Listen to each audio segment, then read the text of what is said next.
Welcome to Real Estate Coaching Radio, starring award-winning real estate coaches and #1 international best-selling authors, Tim and Julie Harris. This is the #1 daily radio show for realtors looking for a no BS, authentic, real-time coaching experience. What's really working in today's market, how to generate more leads, make more money, and have more time for what you love in your life. And now your hosts, Tim and Julie Harris.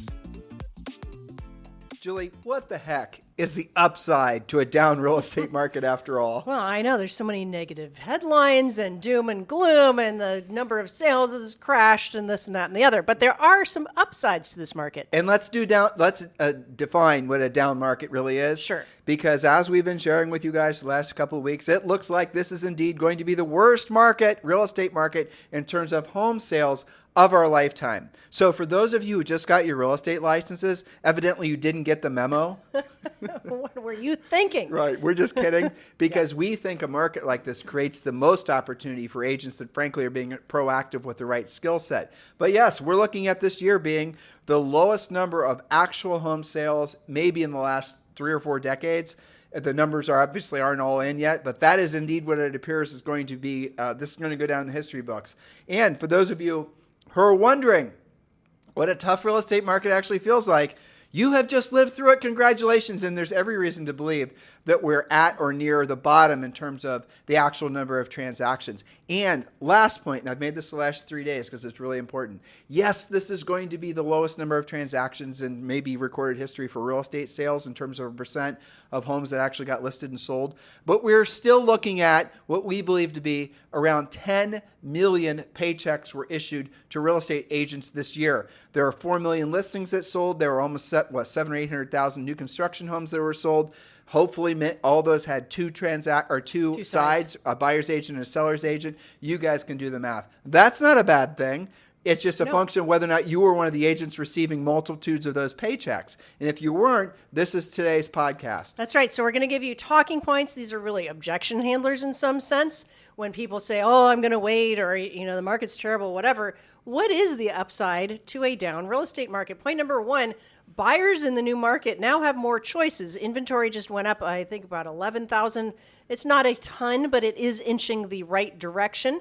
How many of your buyers were sidelined for months or even years waiting to have more than one house to choose from?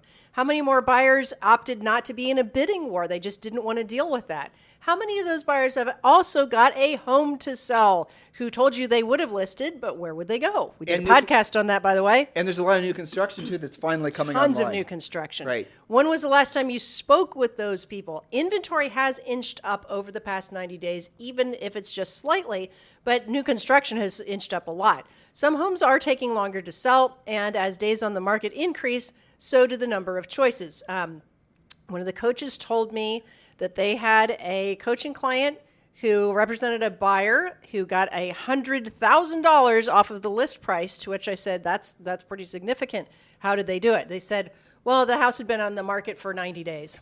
Yeah. And the seller was motivated, so they came down in price. Well, but that, to Julie's just point, the point Julie just made, make sure you're drilling down on that. So in this market, in a really, really tough real estate market, we know there are going to be at least 4 million resale transactions. Who knows how many new construction homes. This is what the bottom of a market feels like, exactly what we're experiencing now. And it is worth pointing out that despite all the doom and gloom, bridge troll types, right, there hasn't been a mass exodus of agents getting out of real estate. Nope. Why? Because it's not that easy anymore getting a real estate license. It does take a lot of work.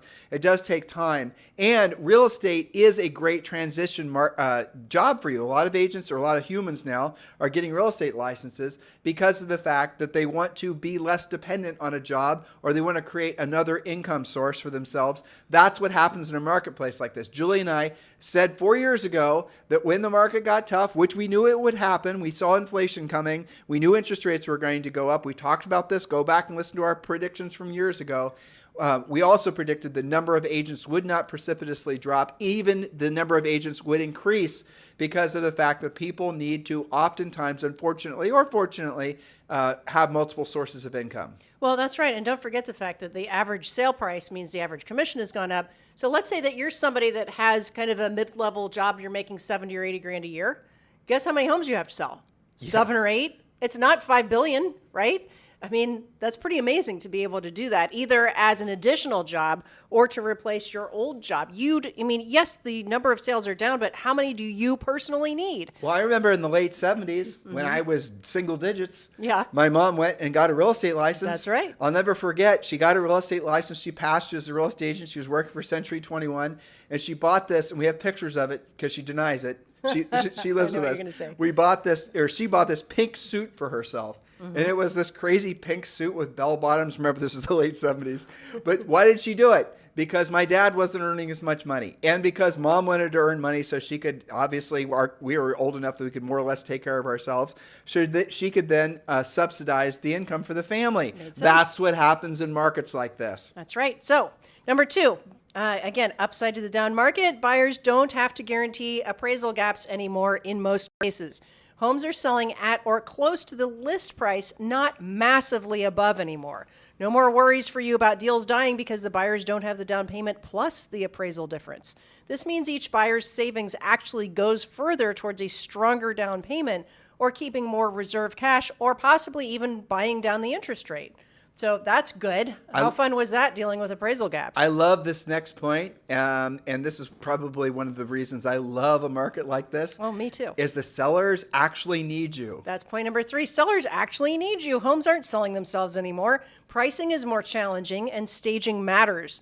No more beating down your commission because they really didn't see your value. Hopefully, use your listing presentation. The temptation to be a for sale by owner or to not be particular about whom they list with or to go with a discount broker is now waning. Well, again, they need you more, so they're going to value your skills. When we talk about that, Julie, I'll tell you where my heart goes. I am thinking about, we know statistically that most agents, after they've been in the business just a few years, get a vast majority of their business from their centers of influence and past clients. Mm-hmm. And many of you, I would bet there are 3 of you, who've been in the business for more than 15 years. So most of you who have been in the business for a few years are getting most of your business from centers of influence and past clients. All right, that is always the first spoke that we want agents to employ. Spokes, lead generation wheel, join coaching. We'll talk more about that or listen to past podcasts.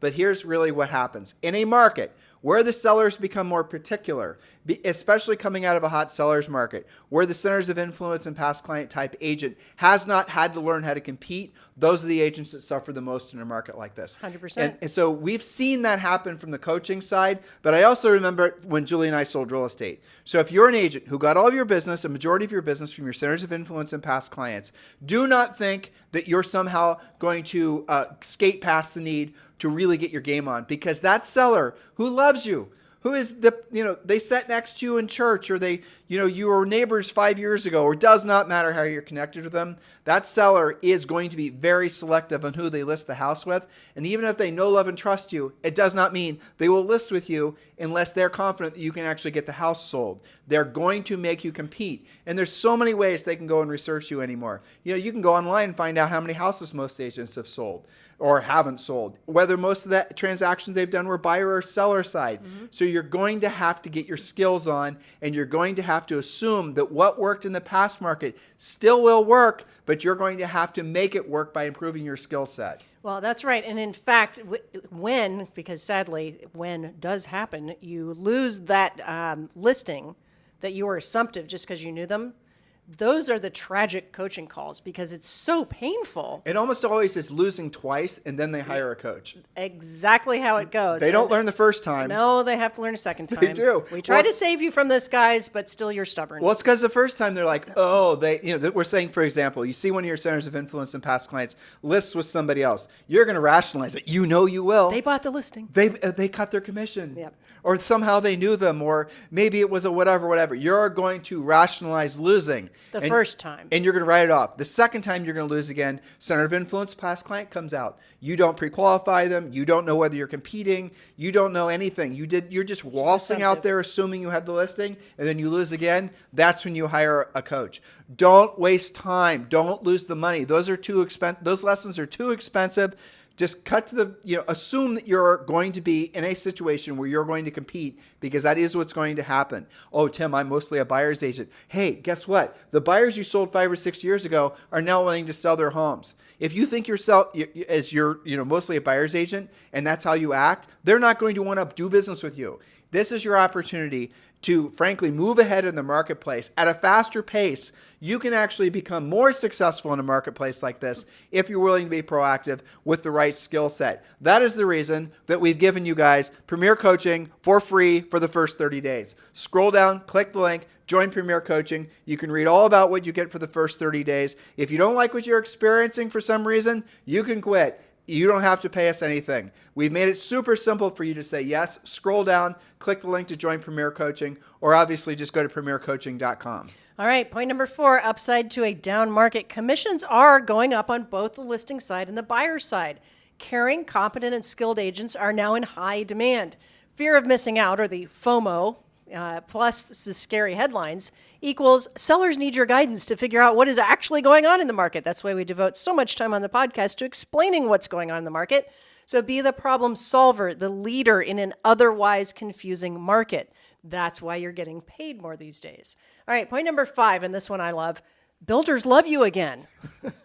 Commission bonuses are already common, as high as 6% or more paid to buyer's agents. I get those emails just like you guys do. Just 6% on the buyer's agent side. If you're not getting those emails, you need to make sure you go and register with all the local builders. If you don't know who the local builders are, you need to go and find who the local builders are, because that is going to be one of the greatest sources of inventory that's not in the MLS. We've talked about that dozens and dozens of times on this podcast. That's right. They're on just the buyer side, 4, 5, 6%, or other sources of bonuses from the builders. If you're not talking to builders right now, you are missing out on opportunities for both your buyers and for yourself. Identify new construction neighborhoods in your area, visit the model homes, get the list of promotions, and get your buyers the house they've been waiting for. Most builders will put you on their email campaign, and they will send you a weekly update. I look at the ones that I get because my license is in Texas, typically Lennar and KB Homes and places like that, and Toll Brothers. So Toll Brothers is advertising a lot of finance deals. Some of the other builders like KB and Lennar are doing these big commission bonuses, as well as adding lots of perks for the buyer, right? You want your buyers to love you. How are you providing buyer value to your buyers? It's a hot topic these days, right?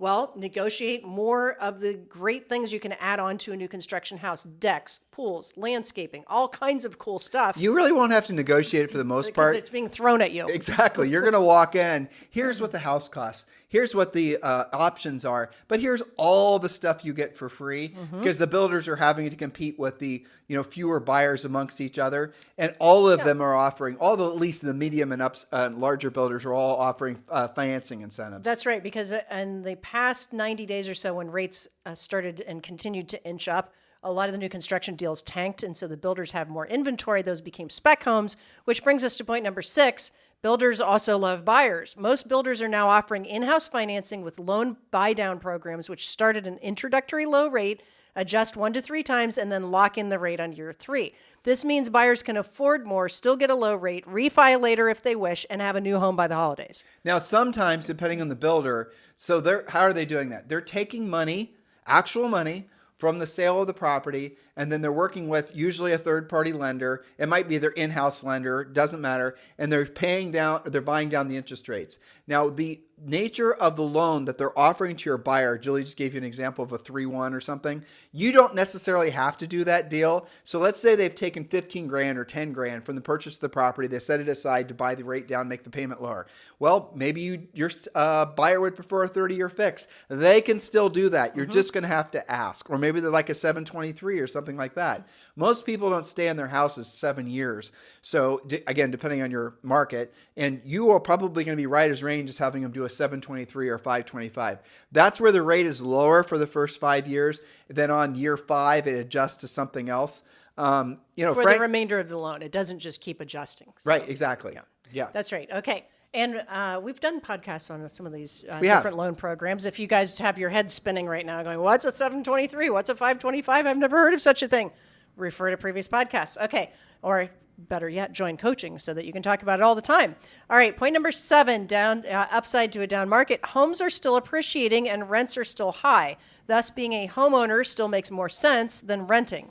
Real estate is still one of the best, most stable, most predictable investments you can make. Thanks to inflation, you can still count on between 3 and 5% appreciation year over year. Some markets are still achieving more, according to the latest reports from lots of economists. Remember that appreciating less is different than depreciating. I saw a headline in CNBC the other day, and again, we talked about this in the podcast. This always happens when the market starts to shift. Is the headline was, leading economist said that buying a home, not a good investment compared to investing in the stock market. Well, it turns out this leading economist was working for a big brokerage house. And what they're trying to do is convince you to be a tenant and then put the money that you would have used to buy the property into, guess what? Security, stocks and bonds and whatever, so they can get commissions. There's always been a competition when it comes to the real estate, because people have limited resources, and the people that sell insurance and all these other types of registered security type things are competing for that money that should be going for a down payment. Statistically, the amount of net worth that somebody has, and Julie's going to have it memorized, you guys watch, the amount of net worth that somebody has that is a homeowner versus the net worth that someone has who is a tenant is completely different. It's literally like 48 times as much savings. Right. I think the average renter has something like $6,000 savings, and the average homeowner has like $186,000 worth of equity and savings combined. And here's really what you guys should all be accepting, and it's an unfortunate or fortunate truth. Inflation is not going away. It's not going to run itself out of the market. Prices on everything are going to continue to inflate. How many of you have been reading the headlines about the fact that real estate in all the country has gone up by, 6 or 8% this year? Most markets have been like 5 to 7. You're pretty close, yeah. Have you read that anywhere, or have you noticed that everyone loves the doom and gloom? And yet, go you if you own assets. Go you if you own a home, because you've had an automatic increase in your net worth just because you owned real estate. That's right. Well, and you do have to watch what is the stat that's being quoted in some of those headlines. They'll say, homes have come down by 0.2%. Prices are coming down. Well, that was probably a month-over-month adjustment, where if you look at the year-over-year, we still have a higher percentage of appreciation. So anyway, just a little detail there for you. All right, point number 8. When you personally carry more listing inventory, because they're taking longer to sell, your lead generation actually becomes easier, not harder. Having just 30 days on the market changes everything instead of 30 seconds on the market. Now you have things like sign calls, open houses, lead follow-up, just listed and just sold campaigns, door knocking to generate business around each listing. Every listing should produce at least one more immediate listing for you in the same or a competing neighborhood when you take advantage of slightly longer days on the market. It's a good thing. I love 30 to 60 days on the market. I think that's about perfect. So here's an idea for all of you. This is something that will make money for you urgently. Go find a for sale by owner. Go knock on the door or call the for sale by owner. Use our for sale by owner script. Find out if that for sale by owner has that they want to purchase a house, or maybe you'll discover that they're already in contract on something, but ideally they want to move up to something for sale. But let's say that for sale by owner, for some reason, they can't necessarily pay whatever the market rate commission is in your marketplace. I have no idea what it is. We're certainly not talking about commission on our podcast. Well, maybe you can give them a slight discount on their listing commission if they're moving up in price range, and you can make it up on the buyer side. Get creative in this market, guys. 100%. Okay. I like number 9. No more wonky as-is contracts for your buyers. Again, in most cases, I think of the recent closings last month, about 20% still waived an an inspection contingency. That means 80% of the time we're able to get inspections done. This means more buyers will have more confidence in their purchase since they'll actually know something about the house they're trying to buy. Yes, that means you will have to have a higher level of skill in negotiating on the buyer and listing side with regard to inspections. Refer to our podcast series about how to deal with inspections. We addressed that issue as soon as the market started to shift. The percentage of buyers who are waiving inspections continues to drop month over month this year. So again, I think that's an upside to the down market. Buyers get to actually have the home they're buying inspected. Yeah, but who knew that was possible? You have to admit, when we sold real estate, I also hated that. Yeah, well, you hate the inspectors. Some of them are terrible. Yeah. I mean, you got to be really good at choosing an inspector that doesn't frankly, that has some skill set with talking with buyers and knows how to have some bedside, Well, that's another thing they have to learn that they didn't have to deal with before. Exactly, because no one is using inspectors. An inspector can blow apart your deal. And that's, here's a way to find your best inspectors in your marketplace. Ask the top listing agents who the best inspectors are, because they'll have already sorted them out. They're already sorted them out. But you're going to have a lot of hackish inspectors who are trying to rationalize the $1,000 or whatever that the buyer's paying for the home inspection. And so they're going to walk around like they're playing whack-a-mole with finding every single time. Oh, look at that nail pop over there on that shingle. Well, if they freak the buyer out, there's no money out of their pocket. Yeah, exactly. They don't care. They're still getting paid. So choose your inspector wisely. Yes, well put. All right, point number 10. Sellers are much more compliant regarding both the price and condition of the home. That doesn't mean there aren't aspirational sellers still out there, but we're seeing this as a trend. It's not enough to just be available on the market. Now your listing has to actually be the best choice amongst the competition in order to sell, particularly if you have new construction popping up near your listings. Again, sellers need you more and appreciate your expertise. No more wondering why they're paying a commission. They're going to need your help to properly position the house, both in terms of staging and price. My mind is filling of scripts of all the things that are in Premier Coaching, but I'm going to resist. But all the scripts, all the techniques you can that you frankly have to learn in order to properly price properties. And again, I'm resisting, but there's going to be a lot of expired listings that are going to come for sale, and those expired sellers are going to be some of the most motivated and loyal after you sell the house folks you're ever going to deal with. That is the market we're in now, because they originally listed it with an agent who did not properly price the property or didn't help them overcome a condition or a location issue. There's not much you can do with location, but pricing and condition is something that, frankly, that inexperienced previous listing agent did not know how to help the seller understand the importance of. Well, you will. That's right. Okay, point number 11, upside to a down market. Prices coming down, I'm going to define that in a second, are what we would call a wash. I'm thinking about someplace like where we just were in Austin. The average sale price during the pandemic years was right around $700,000. Coming down, well, their average sale price is like $685 now. So it hasn't been radical. It's just kind of settled in. So yes, sellers will sell slightly down from the peak. However, remind them that they will also buy less than at the peak. They'll say, it's a wash. This is still better than taking the highest bid, making yourself homeless, and then spending money to rent until you can get into the next bidding war. This is a good thing. Okay. And remember, we don't really have an interest rate problem, listeners. We have an inventory problem. Listen to the podcast that we did for the last 3 days, and you're going to have to learn how to oftentimes create your own inventory. And the best part of all of this is you will not be paying referral fees. You will not have to, succumb to some ridiculous 40% fee just because someone's going to give you a lead. You can actually go out there and generate your own business. Exactly. All right. Point number 12, weaker agents will and are, even just during this podcast, washing out of the market. Why is this good?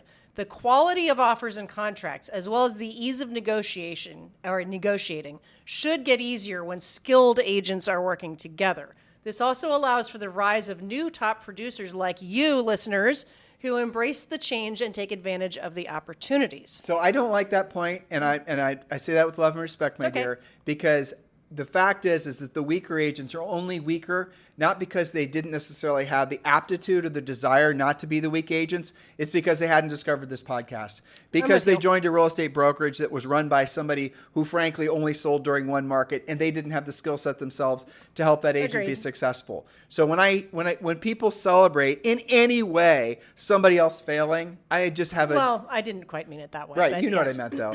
I meant more that the agents that are not just surviving but thriving in the market and starting to deal with each other are going to have a little smoother transactions. So if you're a new agent and you don't want to be a weak, failed agent, then you need to learn the skills necessary so that when you stumble across a top producing agent who's going to probably dismiss you just because, like, say, for example, you're bringing a buyer to purchase their listing and they see your license number is like from, issued 30 seconds ago. But if you present yourself professionally and you actually approach that seller or that listing agent professionally, as we teach you in Premier Coaching, you're going to win the business. They're going to respect you. And what you also discover is they actually, even if they're from a competing brokerage, might sort of emotionally adopt you and be somewhat of a mentor for you. So these are all the interesting things happening. I agree with that. And the way that true talent can smell out other talent is the way you present yourself, not how many followers you have on Instagram. That's right. Refer to the chapter in the Harris Rules book that you can get on Amazon called Upgrading Everything. And that will help you greatly, whether you're, just licensed or a little bit more experienced. Okay, point number 13, more expired, withdrawn, and canceled listings. This is a good thing. It's easier to identify sellers who have the desire to sell and who have been willing to list their homes. Pricing is actually easier because the market's already tested the previous price, and you can choose your own inventory when you get great at helping expired and canceled and withdrawn sellers. Expired listings have fewer days on the market when they relist. This is a fact. So be the listing agent when it actually sells. And sometimes, though Julie's point was about pricing, sometimes the problem is not the price of the property. True. You could actually relist a house at the previous price and have it sell within 32 seconds for reasons that we've talked about in past podcasts, and we certainly drill down on our Premier Coaching program. If you guys have not yet joined Premier Coaching, if you want to see all these points, we have 2 more points for today's podcast. Scroll down. The link to join Premier Coaching is there, or you can just go to premiercoaching.com, and certainly all of our notes from today's podcast are there as well. All right, point number 14. There are actually more for sale by owners happening. These are otherwise known as unrepresented owners. Why? This is something I hear about on coaching and from the coaches all the time. Many of today's for sale by owners were expired listings last month or last quarter. They're trying it on their own because they don't know what else to do. Well, not only that, they listed with essentially a year ago with their Center of Influence past client agent. That agent failed. They don't know any other real estate agents. So when you see a for sale by owner sign, it's just a help wanted sign. Absolutely. And you better be calling them. Remember, they're literally giving you their phone number. They're telling you my home is for sale. You sell homes for a living. It does make sense that you would talk to each other. And just use the seller, use the for sale by owner, unrepresented owners as we call them. Use the script when you're calling them. Mr. Seller, when this home sells, where are you going next? We're moving to Florida. Florida, that's exciting. So ideally, how soon do you want to be there? Well, we have to be there within the next 90 days. 90 days, ouch. And then follow the script. It does work. Okay, point number 15, our final point today. Luxury homes just became more affordable. According to Redfin, luxury homes have suffered a 30% drop in the number of sales in the last 90 days, reaching a 10-year low. Look for expired listings. You want to raise your average sale price? That's one way to do it. Find out who still has to sell versus who's giving up, and list the have-to-sell sellers. Which buyers have you spoken with in the past 1 to 3 years who would have moved up, but there was little to nothing to choose from, or maybe they didn't want to pay those prices? Now could be their time. Point number 15, Julie and I actually did. So when we started selling real estate, our average sale price was with whatever the average sale price was in overall Central Ohio. And we've quickly figured out that when we started exploring these more expensive areas in Central Ohio, that maybe 20 minutes away from where we were selling real estate and we're born and raised, there were homes that were selling for 3-4x what our average sale price was. We got to know some of the listing agents out there and buyer's agents, and they weren't any more or less skilled than the agents we'd been competing with in these normal sale price areas. Nope. So we had the little epiphany. Why don't we move out there and sell more expensive listings? And we figured out how to do it without destroying the market that we'd created some momentum in. And then what we then did is we wanted to have a spring market launch in that new market where we'd have a bunch of new listings. So what Julie and I did, and we did not make any fuss about it, is we started calling the expired sellers, of which there were quite a few in that particular market, and we started getting their listings. And we were calling the expired sellers at the end of the fourth quarter of the year that we were moving out there. And then the first quarter of the following year, we then had all these new listings. And I remember, and it was so much fun, when we got the bill for all these signs, because the signs in this particular community were ridiculous. Yes. They're these massive wood signs. They're beautiful, but oh my gosh, I think each sign was hundreds of dollars. Yeah, they were like $425 a piece. But I remember we got a bill for like $6,000 for all these stupid for sale signs. But it was exciting too. It was one of the best bills we've ever paid, because when you drove around in this community, our signs were like around every single corner, because we'd done the work, earned the right to be the listing agents, and for a little while in that particular market, we were the most dominant listing agents. But we got that way faster because A, we moved there so we could have more conversations with more people, and B, because we prospected expireds. We did eventually physically move there, but we also were prospecting the expireds prior to moving there. Yes, that's right. If you want to raise your average sale price, if you want to break into certain neighborhoods, expired hunting is the fastest path. There's no doubt about it. And this market is the best market to do that. If you've always wanted to earn more money and frankly not work as hard and selling more expensive listings, do it in a market like this where the sellers have already tried their golf buddy agent or their person that, all the rest of it. They've already burned through the local agents. Maybe they've burned through 2 or 3 local agents. And now here you arrive on your white horse and you're taking this fresh approach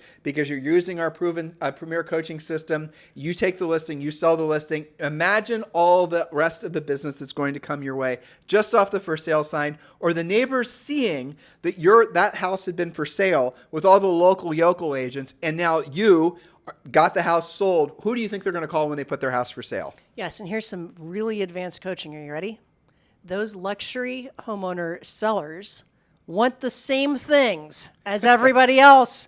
There's no witchcraft and alchemy about it. They want a caring and competent agent who will help them get the job done. In other they want words, exactly the same thing. Right. The same scripts, the same techniques, the same everything works, whether you're selling inexpensive properties or more expensive properties. That's how we've designed Premier Coaching. By the way, it also works at a high level no matter what the interest rates are, no matter what the days of the market are, whether you're selling in the city or country properties. It does not matter. But with that said, there are some little nuanced approaches that you do have to take with upper end sellers. We've talked about this on past podcasts and obviously drilled down on that extensively in both of our book, Harris Rules, but mostly in Premier Coaching. If you have not yet done so, what the heck are you waiting for? Join Premier Coaching. The link is below, or just go to premiercoaching.com. Thank you for keeping this the number one listened to daily podcast for real estate agents in at least the United States. This year, there's going to be well over 4 million downloads and listens, and that doesn't even include all the folks that are listening to us and watching our video over on YouTube. So guys, our success is because of your success. You wouldn't listen continuously if what we were saying wasn't helping you help others and make money in your real estate careers. Thank you for allowing us the honor of being in alignment with, frankly, our highest and truest mission on this planet, which is being a service to all of you. Have a fantastic day. We'll talk with you on the show tomorrow. This podcast is a part of the C-Suite Radio Network. For more top business podcasts, visit c-suiteradio.com.